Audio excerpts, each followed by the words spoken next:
Hello, hello, hello.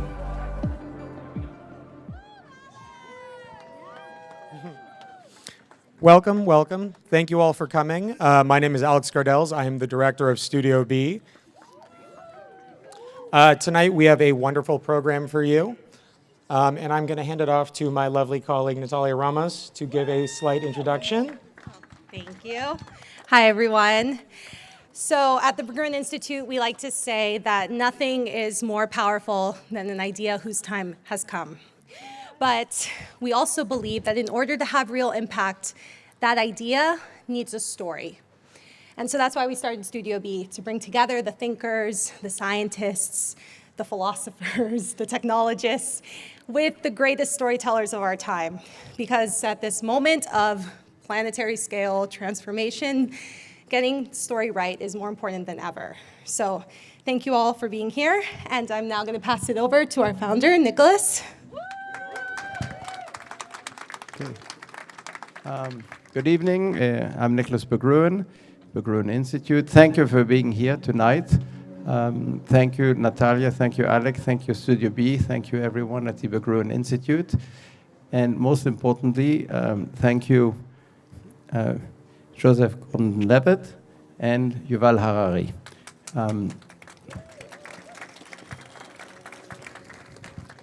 Frankly, they don't need an introduction. I think you know who Joseph is. He is, in some ways, one of yours, meaning he is LA, Hollywood.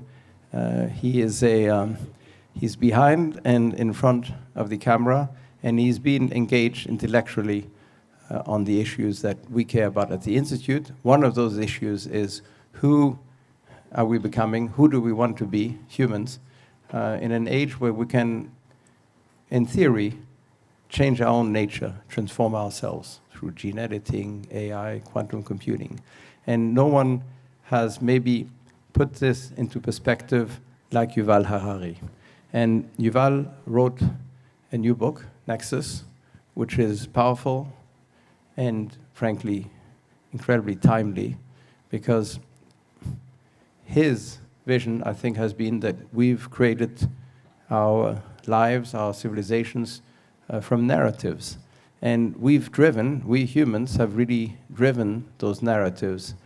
But now, with AI, it could be that the narrative is driven beyond us, even though, in theory, it came from us. So we could lose control, if we ever had it, but we could really lose the narrative that we are potentially unleashing. So let's hear about it tonight, and thank you again.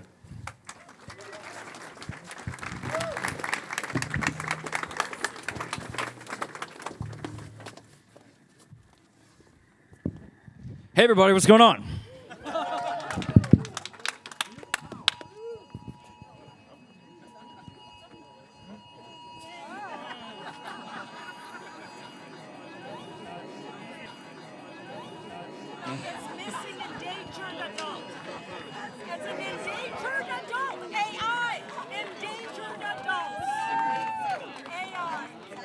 Did that feel like a movie moment or what? Is that? Jesus. All right. I'm really, really excited to be here. Thank you to Nicholas and everyone at the Berggruen Institute, Studio B. I am an enormous fan of this man's writing here, Mr. Yuval Harari. Ladies and gentlemen, can we hear it for him?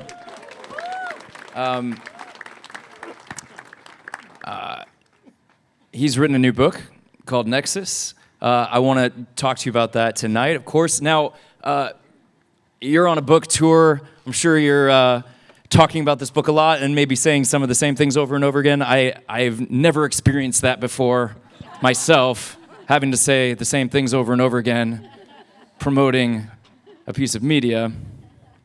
Watch Killer Heat, released on Amazon today. Prime Video. So I'm going to try to come at this conversation and let you say some of the things you want to say to everybody, but also maybe come at it from a perspective that's unique to this time and place. We're here in Los Angeles, which is sort of the epicenter of the film and television industry. I've worked in film and television my entire life. And a lot of your book is about storytelling. I love to consider myself a storyteller as an actor and a filmmaker. It's something that I think of as more than a job. I connect to it on maybe an existential level, on who I am. And one thing I often like to say even is that storytelling is a big part of what makes humans human. So one of the first things I wanted to ask you, you wrote a book about humans called Sapiens. How many people have read Sapiens here? Yeah. So as an expert on the history and the prehistory of what humans are, I'm curious to hear what you think of that statement. If I say storytelling is a big part of what makes humans human, would you agree with that? Yeah, absolutely.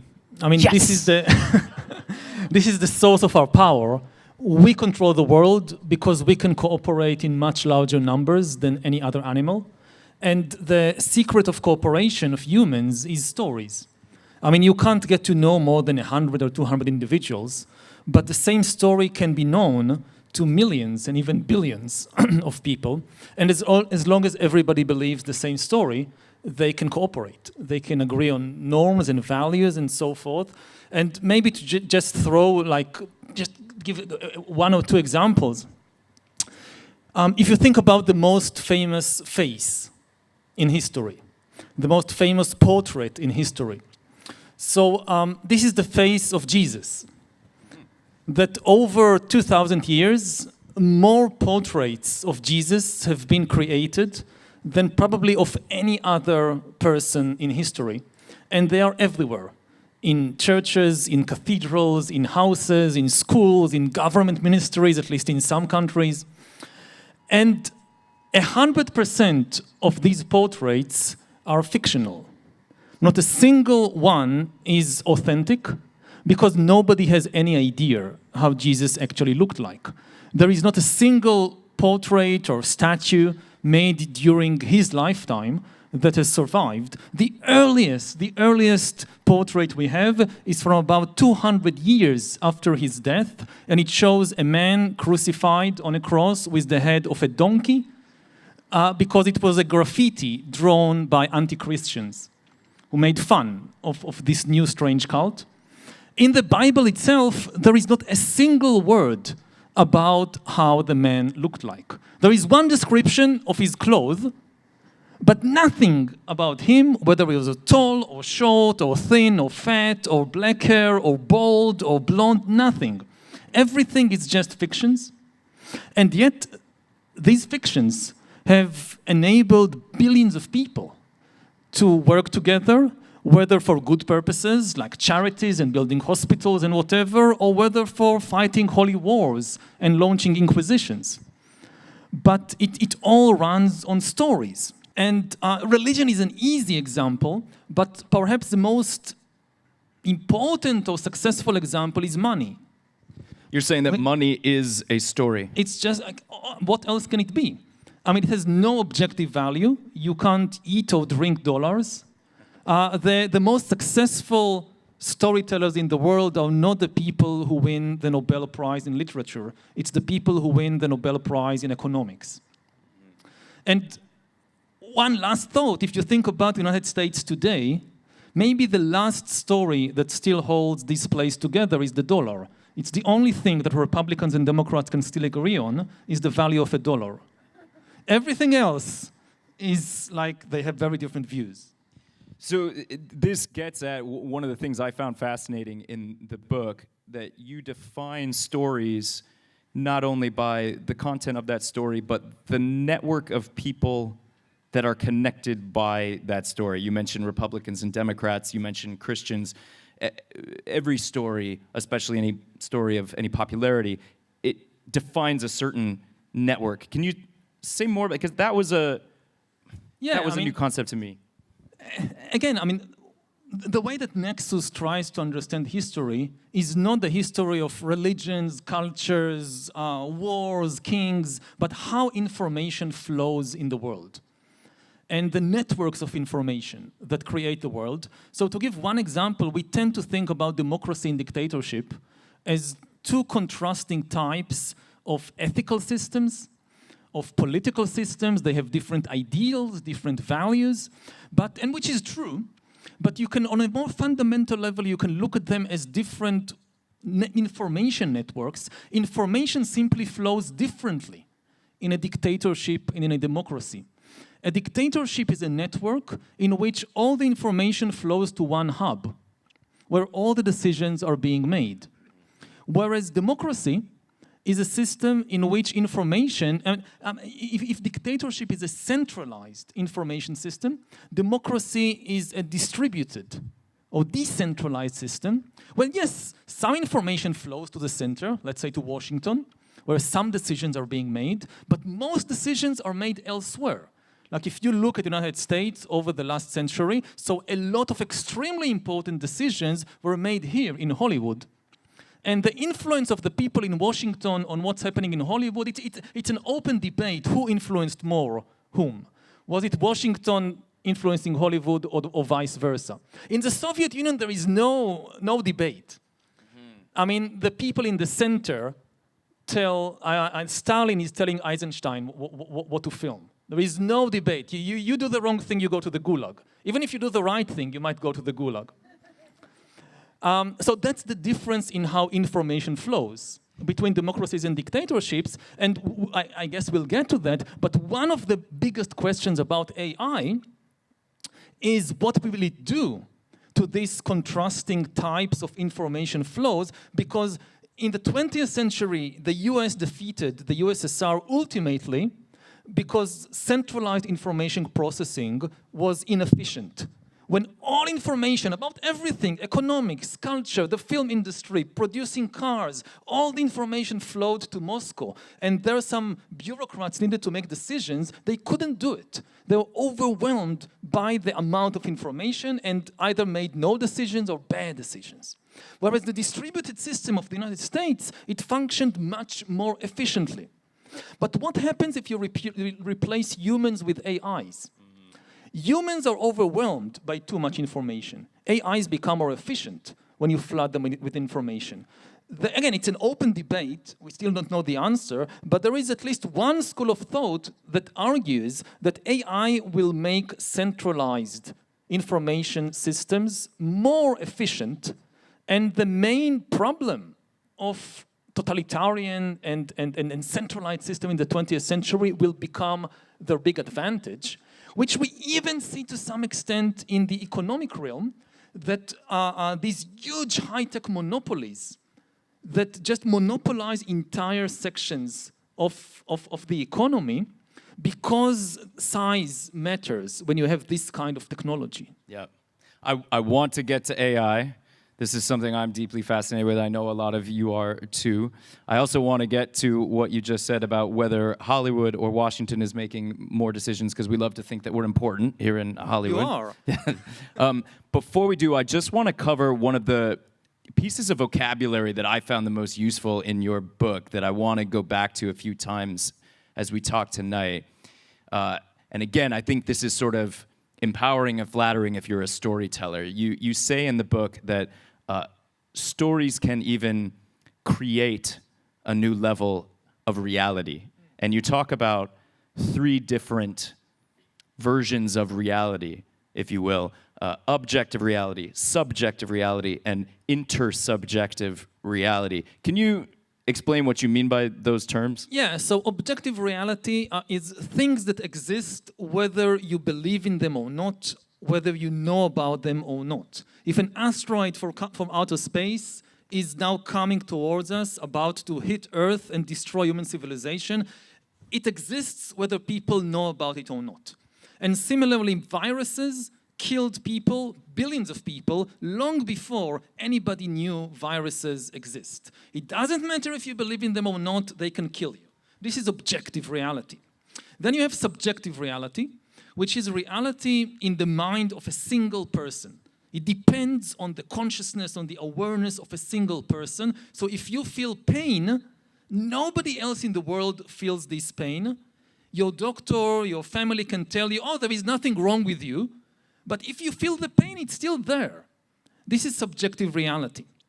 Now, intersubjective reality, this is something that didn't exist for, as far as we know, for most of the history of the universe. There were only objective and subjective realities. That's it.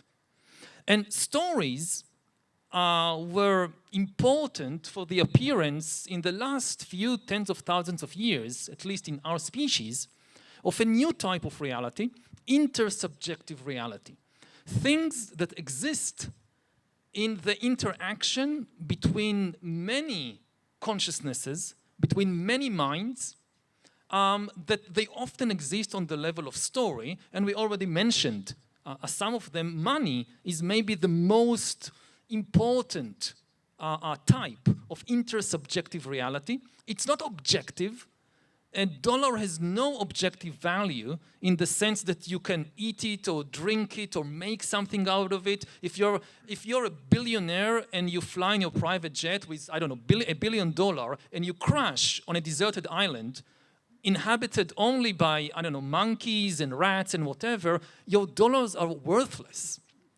You cannot buy anything from the monkeys. You cannot make them build a raft for you. You still have maybe the papers, or you can show them on your smartphone to the monkeys. Look, I have $1 billion in my bank account. Just build this raft or give me these bananas. I'll give you as much as you want. It won't help. They are simply unaware of the existence of this reality. Now, if you crash on a lonely island with a cargo of bananas, you can eat them. If you crash with a cargo of, I don't know, hammers, you can use them to try and build a raft. But the most worthless thing to crash on a lonely island with is money. There's nothing to do with it. But if you have other people there and they believe the same story as you, it works. But again, it's fragile. Intersubjective realities are fragile because people can lose faith in it. Again, it happens to gods. That some gods were once the most powerful intersubjective realities in the world, and now nobody believes in them, and they are gone. And the same thing happens to money. And it's, going back, say, to the dollar, it's now interesting to see what might happen if some people lose faith in this intersubjective reality and instead put their faith in another one like the Bitcoin. So the same way that we had wars of religion in previous eras, now we might have, just imagine trying to run a society when different people just reject the money of the other group. No, ours is better. So one of the most powerful tools to create an intersubjective reality in our time is film and television. And again, here we are in LA. Lots of us work making film and television. I'm curious just to dive in a little bit. You don't talk about Hollywood, film, and TV too much in your book, but because we're here, I'm curious to just ask you about it. We're also, by the way, here at the house where the horse head scene was shot from The Godfather, which, come on, yeah, The Godfather. I'm curious to hear from you, from a historical perspective, how did film and TV change storytelling compared to the technologies that existed before film and TV, do you think? So film and TV are, of course, not alone. They are part of the package of modern information technology. And the changes were enormous. Again, going back to one salient example, if you think about the history of democracy, so for most of history, large-scale democracies were simply impossible. There was no way to create a large-scale democracy because democracy is a conversation. And, in a Stone Age tribe, you want to have a conversation between all tribe members. It's relatively easy. They can all come together and talk.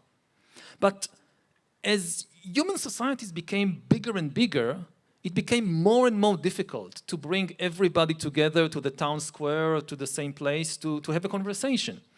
So we don't know of any large-scale democracy in ancient times. All the examples, like Athens or Rome, or city-states, or even smaller tribes and towns. We begin to see large-scale democracies only in the late modern era, with the rise of modern information technologies, first the newspaper, and then telegraph and radio and television and film and finally the internet. This is when you begin to see large-scale democracies because you can use these technologies to create a conversation in real time between millions of people. People spread over entire continents and they all watch the same news on television, the same TV series, the same movie at the same time, so they can connect in a way that was just impossible before.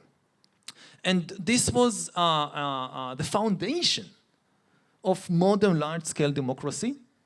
And again, we'll get to that later, but the new information technologies of the present era, like social media and AI, they are destabilizing democracy for this reason, because democracy is built on top of information technology, so it's not hard to see why a major change in information technology will create an earthquake in the structure built on top of it, which is democracy. But the last thing I'll say is that every technology has many different usages. Also, modern totalitarian regimes are built on the same technology. There were no totalitarian regimes in the ancient world, large-scale totalitarian regimes. Totalitarian regimes are regimes that try to control everybody all the time, everything you do. In the ancient world, you have many monarchies and autocracies, but most of the time, you know, the emperor in Rome, he collects taxes and he directs the armies, but he doesn't try to manage the life of every individual in every village on a day-to-day basis, because this is simply impossible. You begin to see it at the same large-scale totalitarianism at the same time as large-scale democracy, because it relies on the same technology. I mean, the Soviets, for instance, I mean, at the same time that Hollywood is established, right. You also see the flowering of the Soviet film industry, and the Soviets were masters, at least in the beginning, of the art of filmmaking. Eisenstein. Yeah. And they use the same technology to create a totalitarian regime that everybody from, you know, the Pacific Ocean to the Baltic Sea would watch the same movies, and all the movies are giving the same narrative, the same messages directed from the center. The Nazis were also brilliant filmmakers. Exactly. Leni Riefenstahl, and yeah. You were touching on it, but that's the next place I wanted to go is, okay, so if film and television changed the intersubjective realities and changed the way that networks can form, let's move to the dominant media technology for the last couple decades, because sadly enough, that's not film and TV. Not that film and TV did such a great job, but the dominant technology now has been social media. So I'm curious to ask you the same question that I asked about film and TV. With the rise of social media, how did that change what networks could form, what intersubjective realities could be created, and how humans behaved and thought? Well, it had immense impact. I mean, just think about the numbers. You have billions of people spending hours every day on this. It is bound to have a tremendous impact. And it creates new ways to form networks, to organize people, which again has a profound impact on society. And it had positive influence and also negative influence. I'll talk a little about the positive influence. I tend to talk a lot about the negativities, but maybe start with the positive influence of social media. The example I like best is from my own personal life. I met my husband, Itzik, 22 years ago in one of the first social media websites for gay people in Israel. And the thing about, for instance, social media in the gay community is that over history you have two types of minorities. You have, again, in terms of information networks, you have concentrated minorities and you have dispersed minorities. So Jews, for instance, are a concentrated minority. Even if they say in a particular country of just 1% of the population, they are concentrated in particular communities, neighborhoods. So usually a Jewish boy would be born into a Jewish family in a Jewish neighborhood. So finding other Jews isn't a problem. You're surrounded by them, even though you're just 1% of the population. As a native Angelino, I can confirm that this is true. But a gay boy is usually not born into a gay family in a gay neighborhood.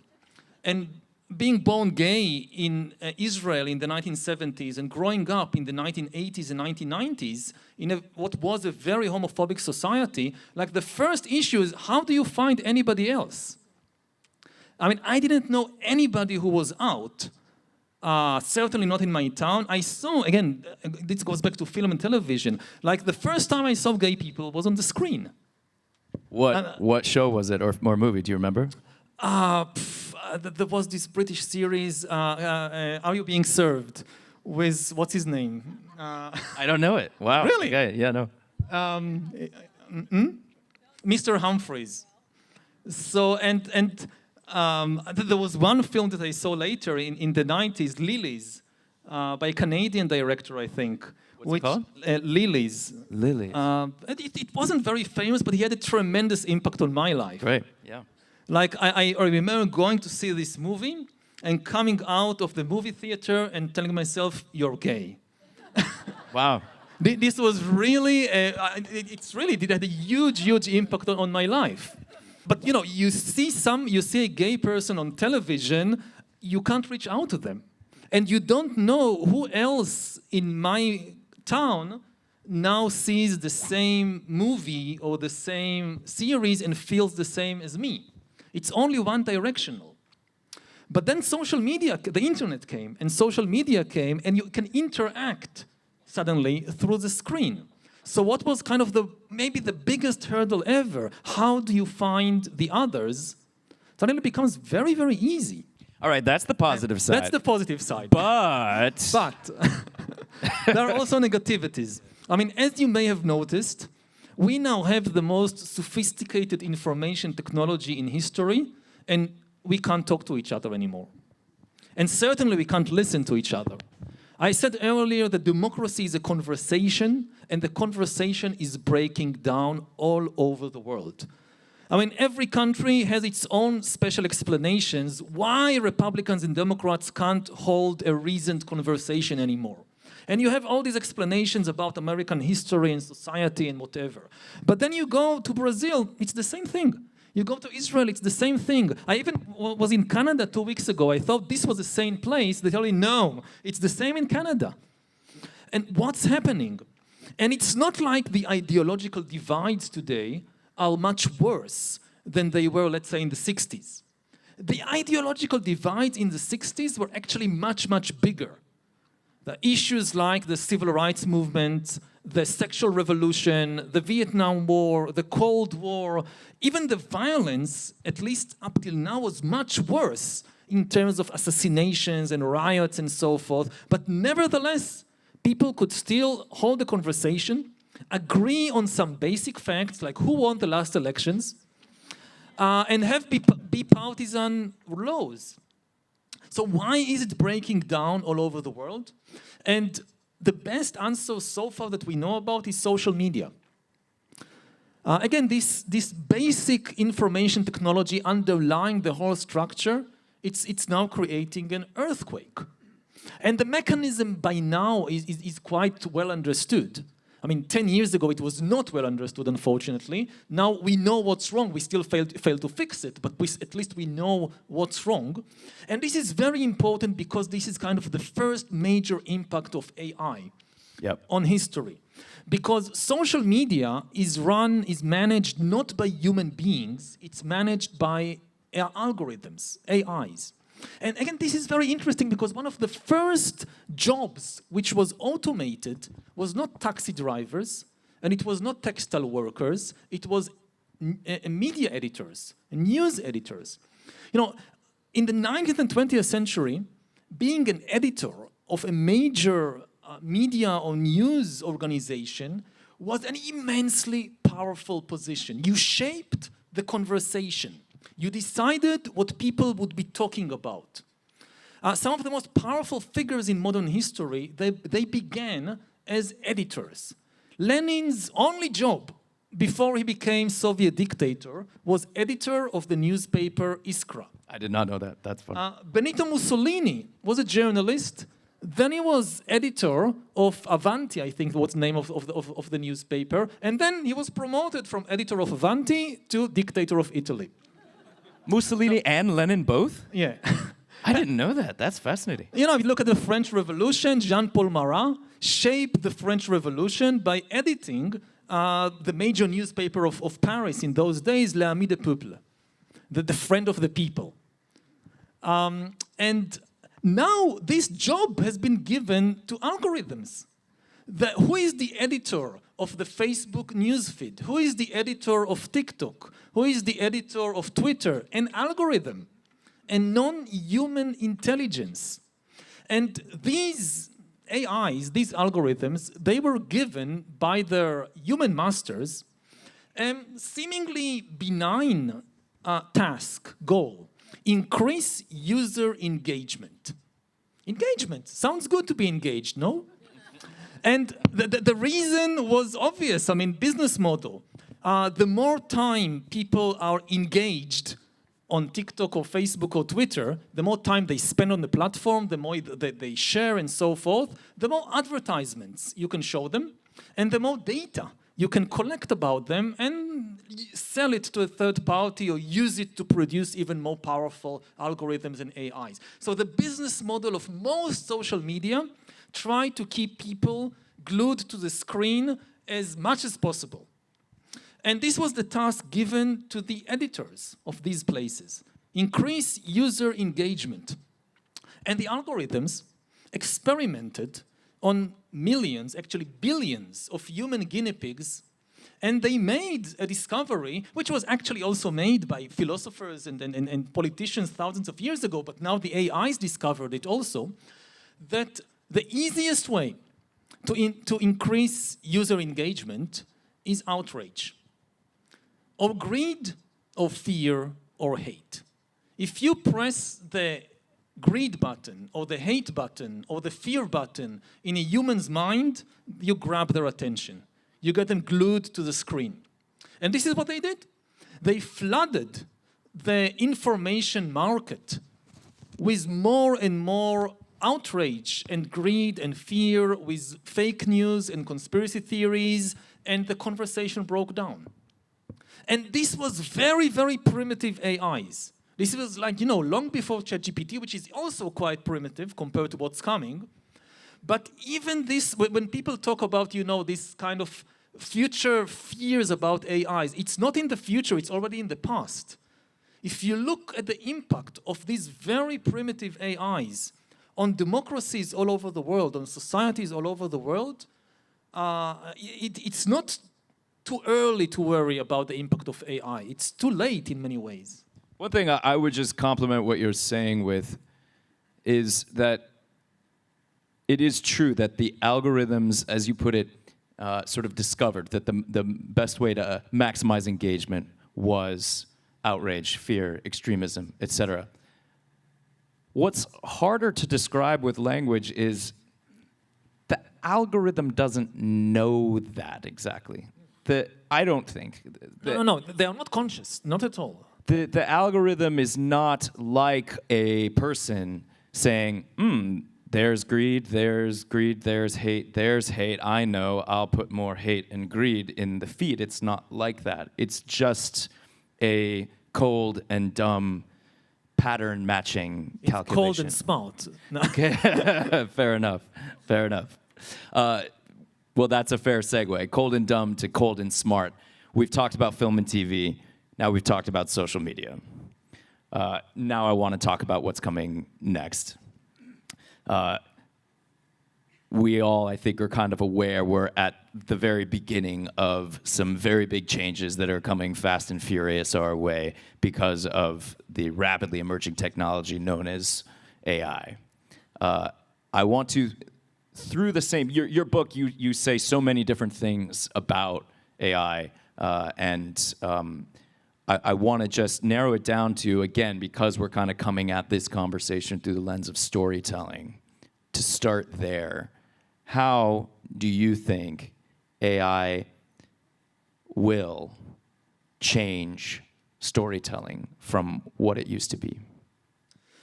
Well, as we said earlier, stories are some of the most powerful technologies in history. Whether it's the story of Jesus or whether it's the story of money, this is really the foundation of human civilization, is stories. Everything else is built on top of it. And for tens of thousands of years, the only entities on this planet that could create stories, either create new stories or elaborate and interpret old stories, were human beings. Only the human mind was capable of doing it.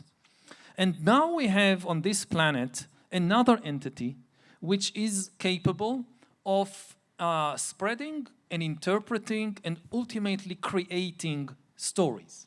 It's not conscious, at least not yet, at least as far as we know. At least my position is you don't need consciousness to do these things. You need intelligence. Intelligence and consciousness are different things. Intelligence is the ability to attain goals, to solve problems.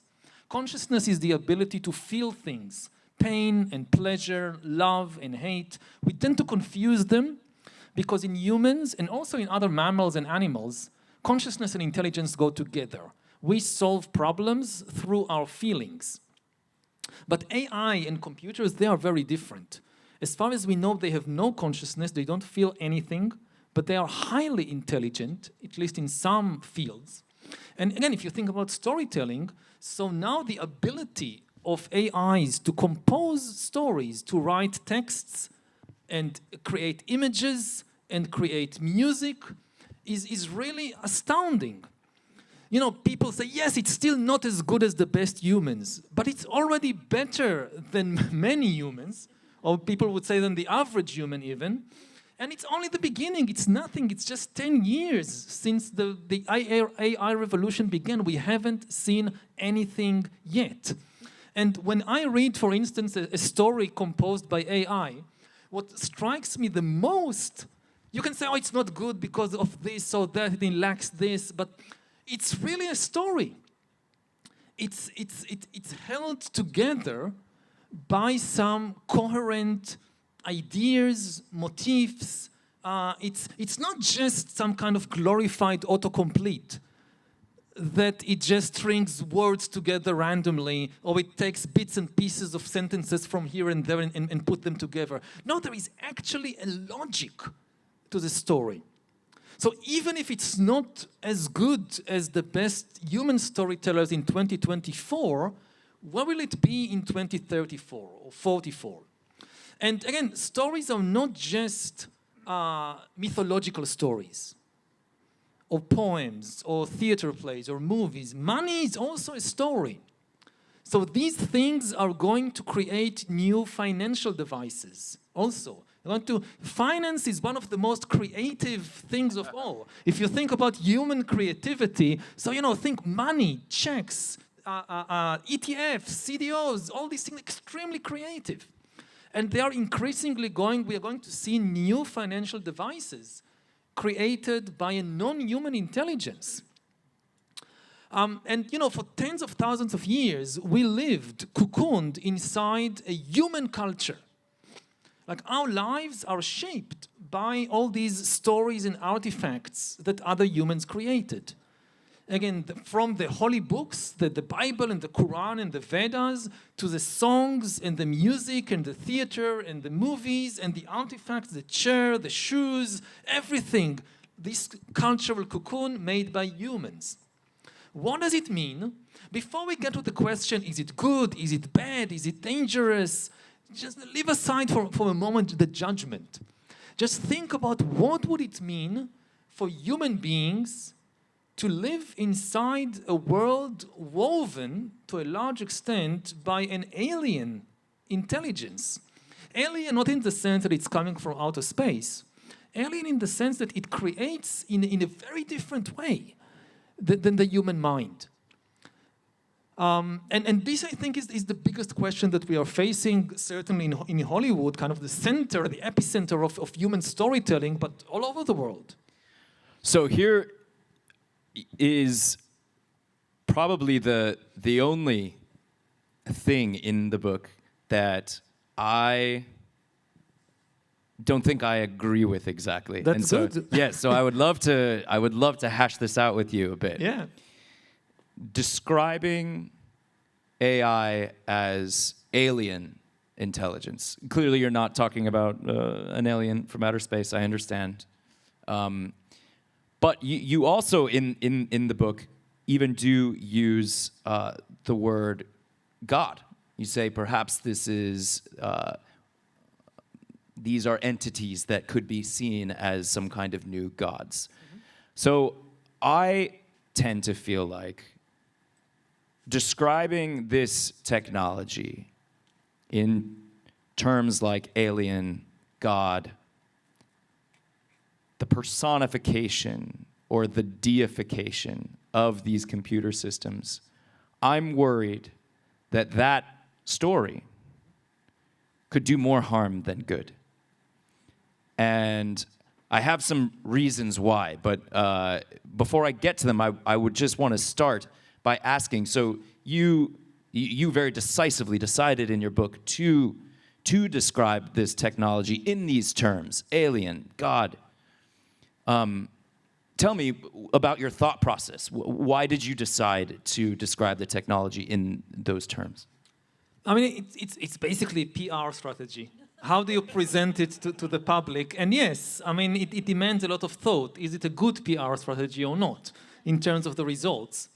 And one reason I chose to go in the alien direction is because I see too much of the discussion gets bogged down in the idea that AI is trying to reach human-level intelligence. Mm-hmm. And that the very definition, what is AI? It's the moment when computers are somehow equivalent to humans. Mm-hmm. And I think this is completely misleading. I very much agree with that. AI is not progressing towards human-level intelligence, just as airplanes are not trying to reach bird-level flight. Yeah. They are just doing their own thing, which is completely different from birds.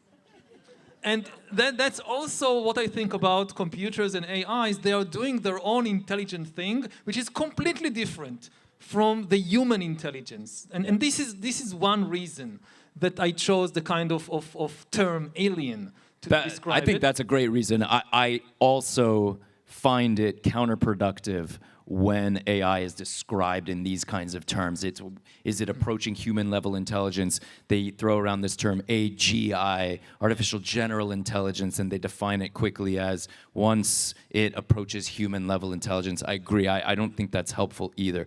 I'll tell you one of the reasons why I am concerned with describing this technology and sort of personifying it or deifying it, and that is a little bit about how the tech actually works and is built. I'm obviously not an engineer, but I've learned enough about this. The way that these models are built is they take enormous sets of data. They input that data into an algorithm, a sort of a black box that they frankly don't even totally understand, and it spits out outputs of value.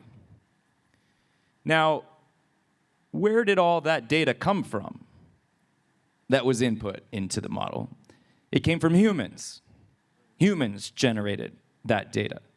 So my concern about describing it as alien or godlike is it feels distinct from, separate from humans. It feels like it helps to hide the reality of how these models really work. Because, by the way, I think a lot of these tech companies, maybe not all of them, CEO of Stability is in the house and they're working on, what are they called? Sanitized data sets, which I really appreciate, actually getting the licenses of the data sets that they're using to train these models. But I think a lot of these labs, they're not doing that. What they're doing is stealing a bunch of data from people who deserve the right to, I think, own the data that they created. And they're not disclosing what data went into these models. When they are asked, they won't say. They're getting sued left and right because of this. To me, this is a really central problem that we absolutely need to solve as soon as possible for a lot of reasons that I want to get into. One of those problems is economic. We in the film and television industry are going to feel it maybe first. But I don't think it's limited to Hollywood. I think so many industries, whether it's doctors or architects, designers, logistics operators, anybody who's working at a computer, and once there's robots, really anybody that's doing almost any work is going to have their livelihood threatened. And these tech companies are going to try to say, oh, well, we invented a god. It can just do your job. When in reality, what they did was they stole everybody's data, crunched up the numbers, and generated those outputs. Without the human-generated data, their products are 100% useless, have no value at all. And so one of my concerns with describing this technology in terms of gods or aliens or anything that sort of personifies it or turns it into a creature, a thing on its own that exists independently of the human input that made it, is that it helps these tech companies hide where their products really come from. And where they really came from is humans. Okay. So I agree. I mean, I think that the main issue is whether we focus on the input or on the output. I completely agree with what you describe. I think about it that, AI is basically eating the whole of human culture that we've produced over tens of thousands of years, from the cave paintings of tens of thousands of years ago to the movies of today. We've produced this enormous amount of cultural artifacts and habits. And now AI comes and eats it within just a few months or years. And I think you're also absolutely correct that the business model of many of these companies is based on kind of this trick that convincing everybody that information works differently from everything else in the universe. And I think this goes back to Shoshana Zuboff's very insightful book, Surveillance Capitalism. Yeah. Where she explains that, for thousands of years, people had this basic principle, don't steal. And then the tech companies come and says, yes, don't steal, but it doesn't apply to information. That's different. That's a different realm that all these things about, no, it's not stealing. And again, the reaction should be, why is so different with information? And here I completely agree that I'll think about it more, that using this kind of terminology of making it very alien is actually helping this way of presenting things. When I think about the kind of alien nature of the technology, I think mainly about the output, because it ate all these kind of familiar things, but it then starts to create things which are different, at least in some ways, from everything that was put into it.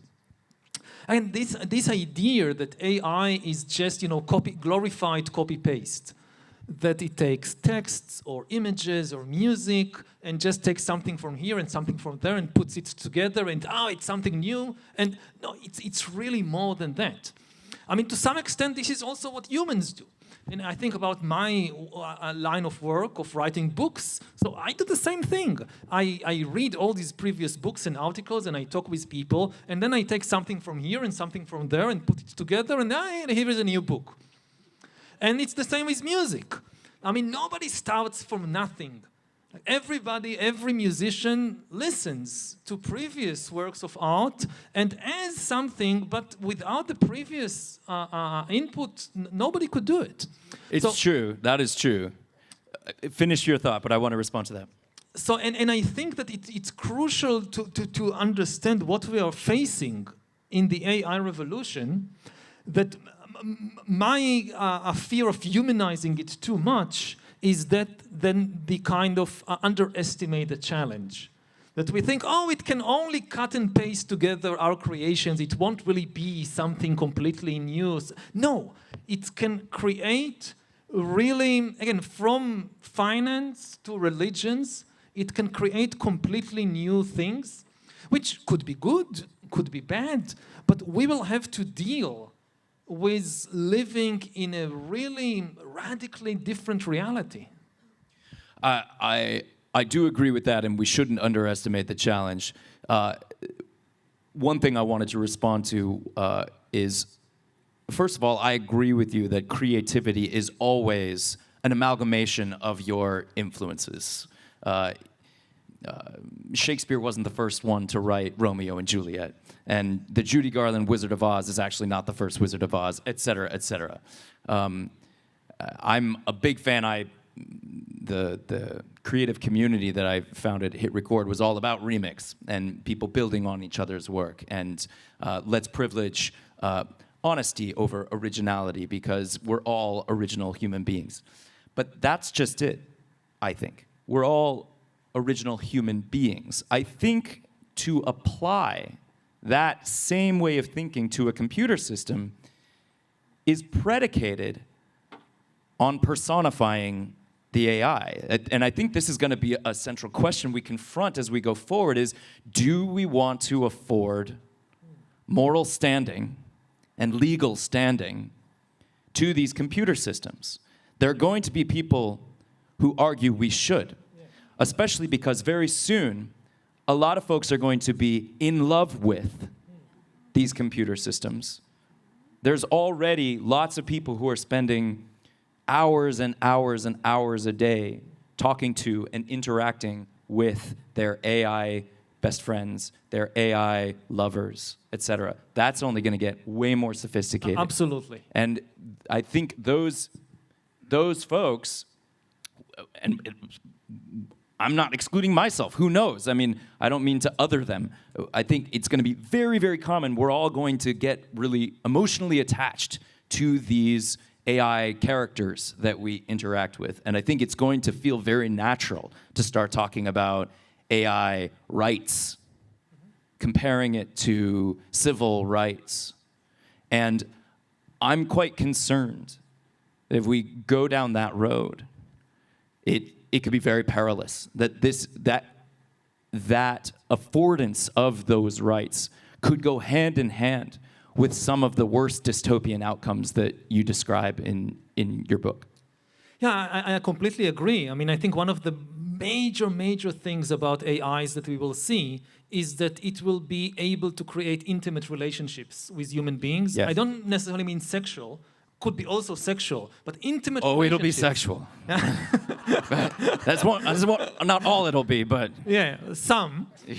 And it's very close. It's already beginning to happen. It will be a major issue in societies all over the world. Whether, we don't, philosophically, there is no way to prove that anyone is a conscious entity. Mm-hmm. I mean, personhood and legal rights ultimately depend on whether an entity is conscious. Consciousness also is the capacity to suffer. Mm-hmm. And rights are linked to the capacity to suffer. So if you think about, animal rights, so the big issue is if they can suffer, so they can suffer pain or loneliness or distress, so maybe they don't deserve the same rights as humans, but there at least is an ethical debate to be there. Whereas there is no debate about the rights of chairs, like if I throw this chair into a fire. So again, it could be a crime against the human owner of the chair, but not against the chair, because the chair can't suffer. Now, we don't have any proof that anybody has consciousness, has this capacity to suffer. And we've known it for thousands of years. So granting rights is really a matter of social convention. That society agrees that all humans are conscious beings. And society agrees that dogs, because we have attachment to them, they should have rights, but cows and pigs shouldn't. An intersubjective reality. Exactly. And as humans become attached to AIs and develop relationships with them, it will be a major issue. And there will be huge pressures to recognize them as persons. And maybe one also of even geopolitical divides in the world could be between countries that recognize AIs as persons with rights and countries that don't. And arguments today about different attitude to human rights would be dwarfed by this. And interestingly enough, if you think, what is the country which is closest to recognizing AIs as person? It's the United States. Because the legal path is wide open. In the US, it's one of the countries in the world where the legal path to recognizing AIs as person is open. And this is because corporations are recognized by US law as persons which even have rights like freedom of speech in Citizen United against, what was it, in 2010. Now, until today, the idea that corporations are persons with rights was a legal fiction because every decision of the corporation ultimately had to be made by some human executive or lawyer or accountant. Like Google is a legal person in the United States, but every decision of Google has to be made by a human being. Now, think what happens if you incorporate an AI. According to US law, today you don't need any new laws. All the laws are in the books already. According to US law, you can incorporate an AI and it's now a legal person with rights like freedom of speech. But unlike Google, this AI can actually make decisions, can actually take action in the world. So here I'll pitch a sci-fi movie for the people in the audience. Great. That was what I wanted to get to next, so go. So you have an AI incorporated, it's a legal person, it can open a bank account, it can earn money. It goes on one of these websites like TaskRabbit, where you can hire persons online to do jobs for you for money, and it earns money.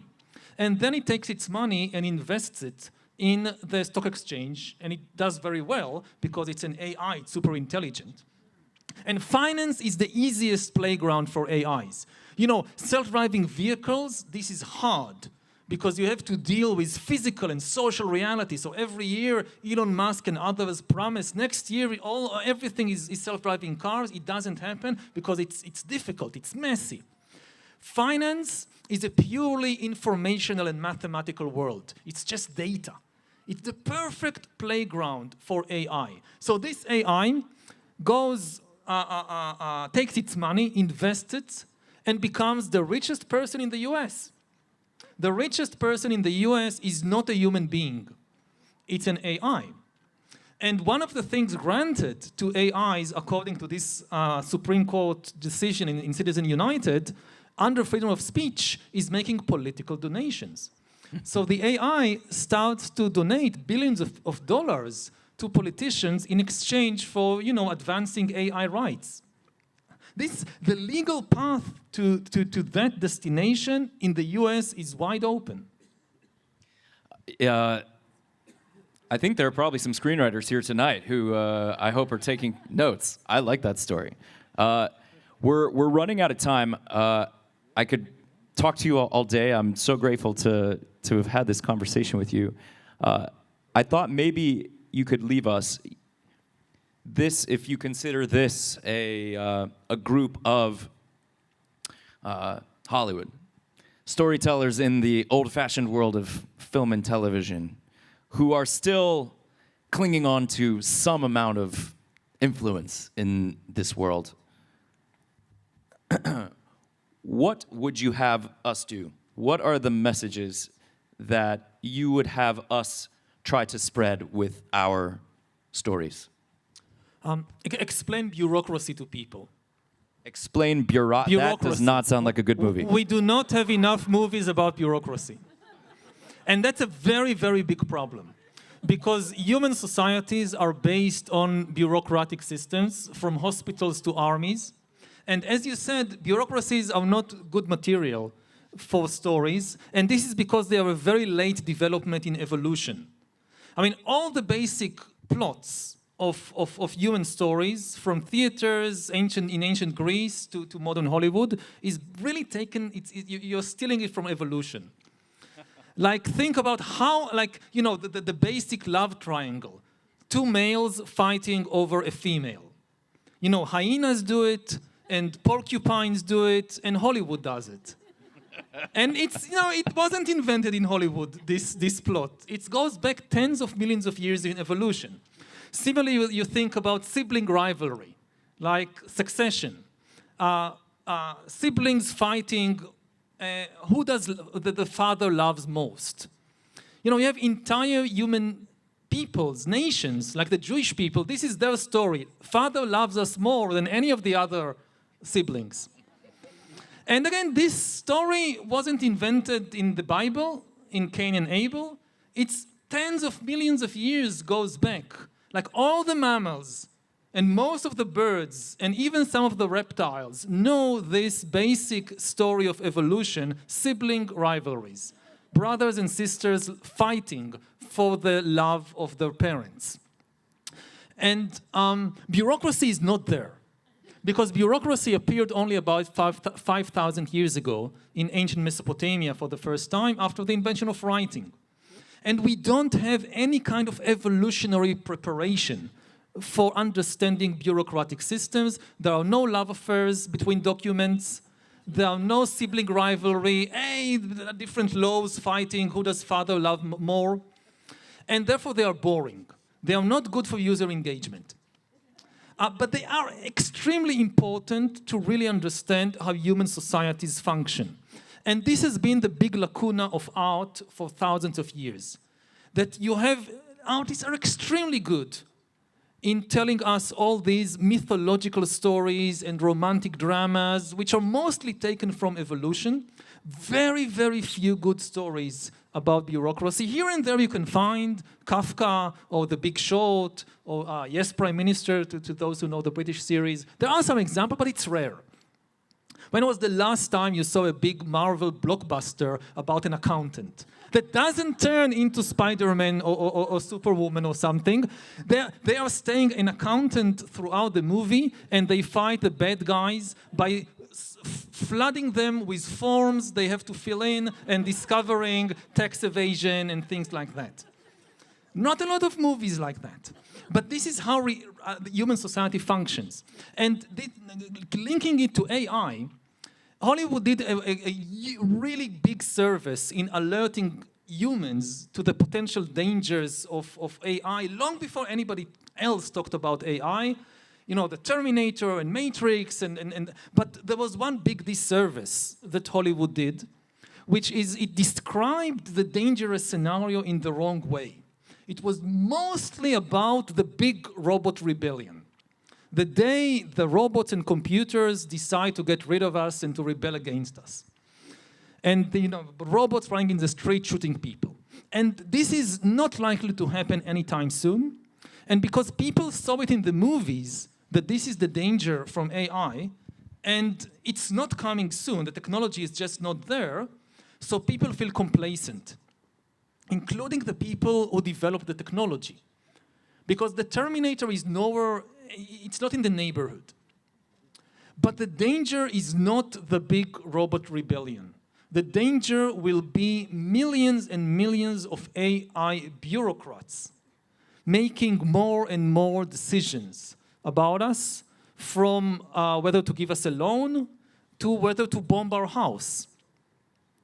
And to understand what we are facing, we will need a much better understanding of bureaucratic systems. And it's not, of course, it's not only AIs. We have other issues with not being able to understand bureaucracy well.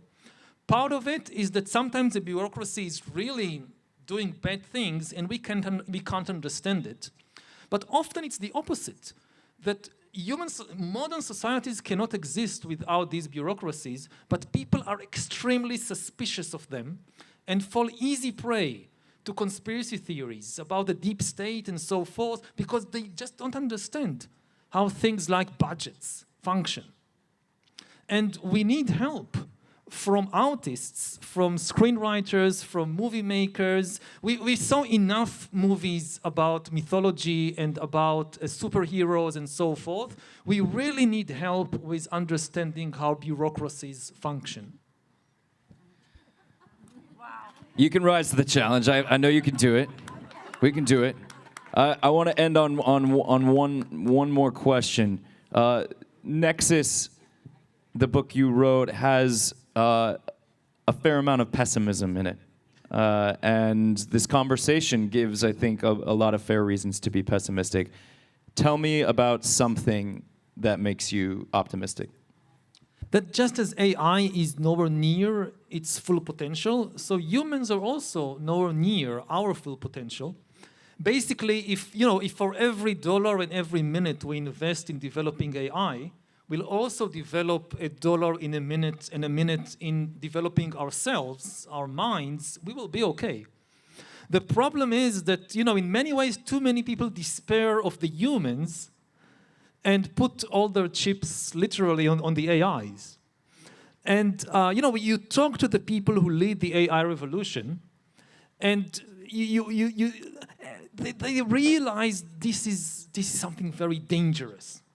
And they realize that humans need just time to adapt.